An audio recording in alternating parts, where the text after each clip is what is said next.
Hello, I'm Tammy. Hello. Hello, Tammy. I'm Brad. Nice to meet you. Nice to meet you. You understand that I'm doing this interview for a speech communication class? Yes. Okay. And you're comfortable with me asking you questions? I've chose questions in an area that you enjoy. I would call it your hobby, but I think it's more something that you just like to participate in, which is sports. Is that okay? Sure. Okay. My first question for you is, how did you become a sports enthusiastic? Um, my enthusiasm for sports stems from my family, for the most part. My grandfather was a really big sports enthusiast. Actually had a heart attack watching football. Was banned from watching anything meaningful by his doctor. He was a coach, a girls basketball coach, way back in the day in his early career. He always just had an affinity for it. Um, Pretty much most everybody in my family, well, my grandfather was, my uncle was, my mother is. They're all what you might call fanatics. What is your favorite sport to watch? Uh, Favorite sport to watch is definitely football. Yeah, I enjoy baseball, but football definitely. Yeah. Did you ever play football? Um, no, not at any meaningful level. No. So it's not something you desired to play at a professional or even college level? No. No, not really. I just enjoy the game. I probably would have been somebody who would have been better at, you know, uh, covering it or coaching it rather than playing it. I was kind of a small kid. So. What are some of the aspects of football that you do enjoy? Well, growing up, I enjoyed the rawness of it, the violence, so to speak. Not so much a violent game now as it was back when I was growing up. It was always a way also to spend time with family and people that I liked and cared about. You know, it provides stuff to talk about, conversation, common interests. It's just fun as well, you know. When you're from the South, that's what you do. Watch football on Friday nights. So, to you, is there a difference between college football and professional football? There's a big difference between college football and professional football. Well, I know logistically there is, but for you as a spectator viewing it. Yeah, college football there's much more emotion to me. It's a much more emotional game in college football Why? than it is in the pros. Well, for one, the people that are playing it are younger. They haven't had as much life history. Hadn't had as much life, period. That's all they've ever done, probably since they were little kids, and it's really all they know.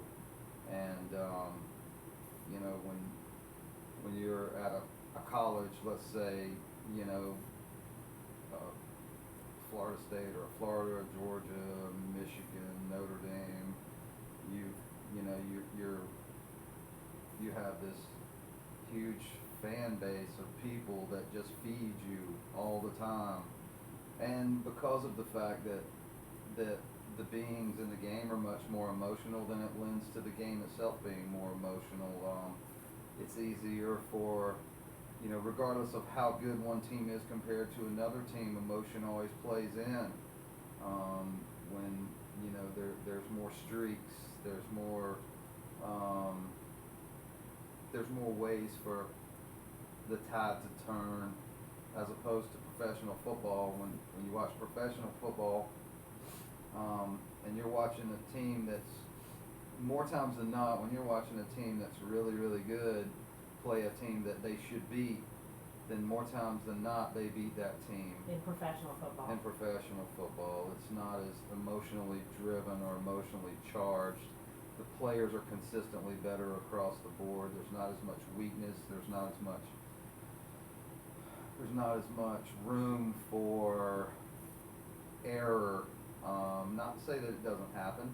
Professional teams are good enough that one team could come back on another team, you know, if it turns out that way. But well, they're playing at a professional level. It's something they're obviously getting paid to do.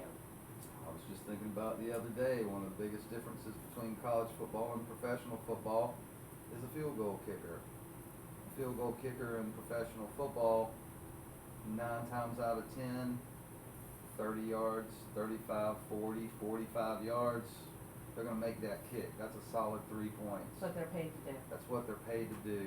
They're good at it. In college football, you never know when a field goal kicker is going to make a kick, and that one make or loss can turn the tide of a whole entire football game because of the emotion that plays into it. Well, how do field goal kickers become field goal kickers if there's not that opportunity at the college level? Oh, there's opportunity. There's just not as many of them that are consistently good at it. So it's a smaller pool. It is a smaller pool of really good. Not everybody can be the quarterback. Not everybody's good enough to be the quarterback. Not everybody can be, the field goal kicker on a pro team. One of the differences is that in college football, most colleges don't allow scholarships for field goal kickers. These are guys that just walk onto the team. And if they kick well enough, maybe next year they'll allow them a scholarship because they prove their worth of that scholarship, but they're not going to automatically give a freshman kicker coming in a scholarship unless they have done something impressive along the way. So scouts aren't out there looking for field goal kickers. No, scouts are not looking for kickers. Is there a sport that comes second to football in your life? Something, Oh, it's gotta be baseball. Baseball. Baseball, yeah. I grew up with a love of baseball. So football's a way for you to connect with your family, but baseball's something that you fell in love with the sport early? Well, I like football, but I like football for different reasons. I like the sport of football, I like the athleticism, I like the violence, I like different facets of it. For me, baseball involves, hopefully not to upset anybody, baseball involves a lot of intelligence. It's a thinking man's game. Baseball is a thinking man's game. There's strategy, definitely strategy involved in baseball on a nightly basis. The smarter you are, the better you'll be. It doesn't take exceptional physical skills to play baseball, even though probably the hardest thing in the world to do is to hit a round ball with a round bat. I bet it is. It doesn't take extreme physical skill to do it. If you're smart enough,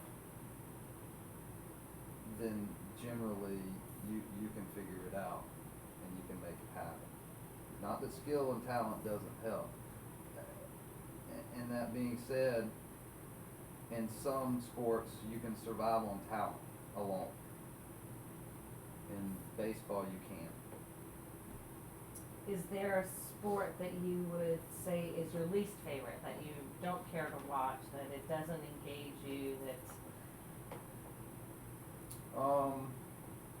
Usually pretty much any of them. If you give me watch it, then somehow I'll figure out a way to watch it. I'm not a big fan of soccer. The older I get, the more I try a little bit to be tolerant of it, because a lot of people like it. It's a very big international sport. It's the world's biggest sport.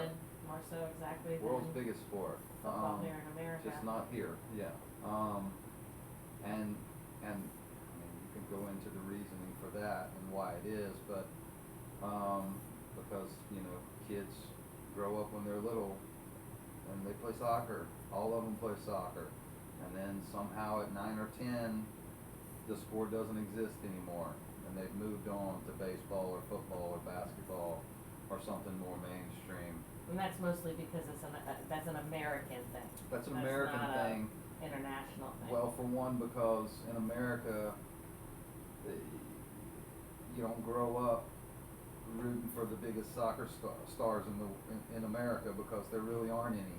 I mean, there are, but it's not like soccer in Europe, or in other parts of the world.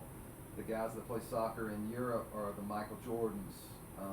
You know, that's their, you know, they're the Kobe Bryants, the Michael Jordans, the Tim The Duncans, stars. the Tom Brady's, the Peyton Mannings. They're the biggest of the big. That's where the money goes. In this country, if you want to play soccer, you're not going to chase money, because you might as well go across the pond. That's why the best American players go play in Europe. Because that's where they can make the money. So even the best American players aren't staying in America; they're going somewhere else.